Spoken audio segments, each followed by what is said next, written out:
Hey there, this is Dr. Corey Gilbert, and today I'm going to give you an overview of some principles in marriage counseling. This is from H. Norman Wright in his book called Marriage Counseling. It's a really incredible resource for if you're someone who's a practitioner. And this is some of the stuff that I share and kind of walk through in my counseling courses at the undergraduate level at the university that I teach at. So one of the questions we need to ask is, what happens to marriages? Like, what's the problem going on that leads to so many people that struggle? Now, before we even enter that, one of the things I want to kind of a caveat is we tend to assume that 50% of marriages fail because we've been told that, and because a lot of the stats that have just been shared for years say that, and that's not true. There's a lot more hope for healthy marriages. But when marriages are struggling, that's a real problem, and people tend to get really stuck. So here are some of the key reasons that a lot of couples really get stuck and are struggling. Unfulfilled expectations that they experience after the honeymoon. Kind of now there's this honeymoon period, and it was great, and now things have changed because we've settled in, and it's back to really expectations. Unsatisfactory marital behavioral patterns. So here's what I expected, back to expectations again, and here's what is the reality of how we behave with each other, or how I'm treated, or things that we're going to do together that we don't do together. And the marital satisfaction fluctuates during the family life cycle. That's huge. It's different when it's husband and wife, and then it's different when you add a first child, and then it changes when you had a second. Or if you're getting married and you're all of a sudden a step-parent, that's going to be a completely different ball game and relationship. And if you're blending a family and the nuances and struggles and stresses of that and the roles that we play. It's interesting to me that years ago, as I went to conferences, there were tons of ministries to the blended family. And I've noticed that that's changed. It's gone down. There's not as many. Yet the needs are very different in that kind of family than a family that's husband, wife, and it's their children. And the needs, the basic answer to that is your role as a parent and your role in your marriage is very different. It's a different set of rules of how you parent someone else's child when you're not the biological parent, because they will play that "you're not my parent" card. And then the absolute importance of the executive team, the mom and dad, being a team and being of one mind in a sense, so getting on the same page and staying on that is even more critical in a blended family, so that there's some mitigating of some of those struggles. Now I'm going to show you this list. So what do we do? And think about these issues. We need to have compassion. We need to grant acceptance, give people worth, use discernment, say the right words, emphasize right behavior, have people accept responsibility, give hope, give encouragement, emphasize peace of mind, give inspiration, reshape people's thinking, emphasize teaching, express authority, admonish, and confront. Now here's one of the coolest things that when I saw this, it just kind of really touched me, and it made me even more encouraged to go into this field and to work in this field and do what I've done for over 20 years now in counseling. So look at this list and then look at this next list. And the question is, what are the characteristics of Jesus in his approach to counseling? How did he relate to people where they were at, whether it was walking along the road or sitting somewhere or working? How did he relate? Well, look at this list. See the similarity? This is what he did. He had compassion. He granted acceptance. He gave people worth. He used discernment. He said the right words, and boy, he knew he could. Emphasize right behavior. He didn't accept wrong behavior. He emphasized the right behavior. Have people accept responsibility. That's imperative. He gave hope. He gave encouragement. Emphasized peace of mind. Gave inspiration. He helped reshape people's thinking, which is a big one. He emphasized teaching, expressed authority, and admonished and confronted. This is what we need to do. This is what we all need to do. This is how we need to approach our spouses, our kids, those we work with, maybe our subordinates at work, or those we work with. But this, for me personally, really grabbed me as to who should I be? Well, these things. How should I relate to my clients or anyone that I work with or do life with, like this? So the factors in effectiveness. And this is another list. You'll see it. Obedient to God, live a life of faith, powerful prayer life, speak with authority, personally involved, and have the power of the Holy Spirit. Now, what are the factors in the effectiveness of Jesus' ministry? These same things. He was obedient to God. He lived a life of faith, powerful prayer life, spoke with authority, personally involved, and had the power of the Holy Spirit. Are you these things? Are you these things in the way you approach loving and ministering to your husband or to your wife, to your children, and again, to those you work with, and in all that you do? Yes, the context that I come from is that of a counselor, as a professor, as a author, as a speaker, and those are professionally, but as a dad, as a husband for me, am I doing these things? Am I obedient to God? Am I living a life of faith? How's my prayer life? Can I speak with authority? And sometimes we misinterpret that with volume or with force, if you will. And personally involved. It's really hard to speak into people's lives if I'm not personally involved. And do I have the power of the Holy Spirit? Am I trusting? Am I relying on? Am I leaning on the Holy Spirit?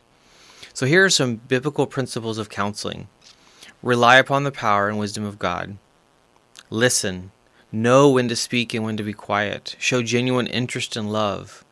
Time it right. This is a big one. We need to be careful about just saying what's true and be able to be discerning as to when and how, and be careful with that. Keep confidences. Say the right words in the right manner. That's a tough one.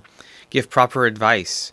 And that's dangerous because we're supposed to not give advice, but yet we are. In the way that we interact, we're giving ideas and brainstorming. And so being careful as to what we're suggesting or what we're even implying. Edify and help. Encourage. Empathize. Confront. Be adaptable. Be honest. Be accepting. Can you be wrong? Can you accept that responsibility of, I was wrong in that, or my assumptions there were incorrect? The other big factor in figuring out counseling services or counseling help or coaching or someone to walk alongside me, mentoring someone from church, here are some factors. The time frame. How long is this going to be? And a lot of us think, oh, I can't go into counseling because it's going to be forever. It's years of therapy. It does not have to be. Personally, I don't like that. I don't do that. The goal is to get in and get out. Let's get you on a better path. Another way that I tend to say this for couples is, as long as you're distracted, focused on yourself, there's no way you can focus on other people around you. And you're actually kind of worthless for the gospel. It's harsh, but it's true. If Satan can keep us distracted and self-centered, we can't see that our neighbor needs help, that our brother needs help, that our sister needs help, that this person over here could just use a conversation, because we can't see those things because we're so focused on ourselves. So the time frame as to how long is a big one. So asking the person that you might be asking for help from, well, what does that look like for you? The second one is insufficient training. Now, if you're asking for some pretty big help from someone who has very little training, you're going to, in a sense, get what you pay for. So careful with that. So being able to lower your expectations with certain people and then raise them depending on their training. This is important. One of the statements I tell my students about in premarital is they're all going to have sexual issues in marriage. 100% of couples are going to have issues. Most don't really need to lead to therapy or counseling or even a consult. But when they do, find someone that doesn't ask details of your sex life. Find someone that actually knows what they're doing because of their training, so they can actually get in through very kind of 30,000-foot view questions to help you, because this is private. And keep it private. Be careful with that. And so if someone asks those detailed questions, run. They don't need to know that information. I don't need to know those things and have those pictures in my head. And so that's an important one. Sometimes it's just the wrong match. You go see a person for some help, a pastor, a counselor, you hire a coach, and you just don't click, and that's okay. I actually have it in my paperwork where it says if we're not a right fit, please don't say you tried counseling. Go find someone that you're the right fit with. Because when you find that person that you're the right fit with, man, a lot of great work can happen, and a lot of great change. And there's 4 kinds of sessions. There's together, separate, group, or a combination of these. Different people will do different things. I love to go in home and sit in your home and work with you as a whole family, if that's available, or the couple. And then one-on-ones in my office is great. I don't tend to go in home. I don't go in home if it's obviously just a wife, unless he's there in the house. But I tend to, that's what I do. And everyone's got a different way of the way that they do counseling. And what are your expectations with this? Sometimes it's a group setting, so you're doing it more in a group, like multiple couples. But others do it different. And then there's this last one of individual counseling. Sometimes we just need a tweak. We need some help. We need some kick in the pants. We need something, or we're dealing with our own, maybe some past stuff. But even what I found with some of the past trauma stuff, it's been so powerful to work with the couple as a whole in dealing with the past, if they're willing, because it gets them, they have an ally who's heard now what I've said and what we've kind of put together, and then they can go home and they can implement together, versus that one person going to see me going home and the other person hasn't really, they're not clued in, and so they don't know what's next or what they should do, and so they tend to feel either isolated or quite helpless, or even they make it harder for that person to grow. So these are some really helpful things to think about if you're looking for counseling or coaching services or mentoring. So here's a statement that's really powerful from H. Norman Wright. Remember, none of us will help every couple who comes to us. It would be dangerous to use statistics of how many couples we've helped who don't divorce as a criteria for counseling success. So I do this a lot. I get very critical when I have couples I work with who decide to divorce.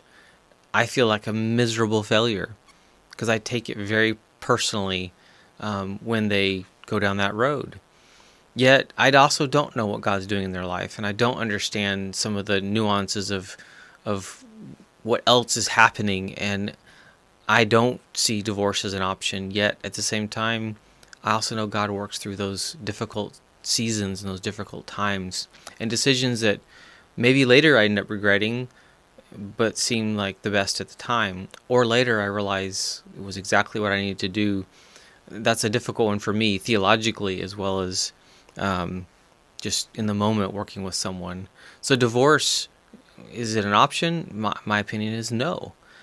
Is protecting yourself from harm? Absolutely. So don't hear me say that you stay when there's potential harm. That's not the case. But it worries me that we just always jump to, okay, fine, I'm done, and we leave. And here's an interesting statement. Couples with severe problems usually require more sessions and usually improve less than couples with less severe difficulties. But what is a severe difficulty?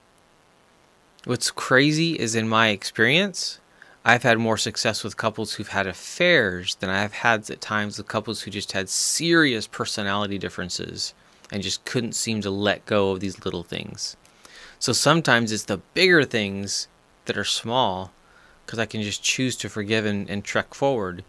And it's these little day-to-day things that just nick away. And I think really a lot of it comes back to expectations, but even just me not letting go, me not being willing to, you're different than I am, and that's okay, and you're going to see the world different, and I'm going to coexist with you and live with you and play with you and do life with you, and we're going to work together as a team, versus you have to be like me, you have to think like me, you have to do what I say.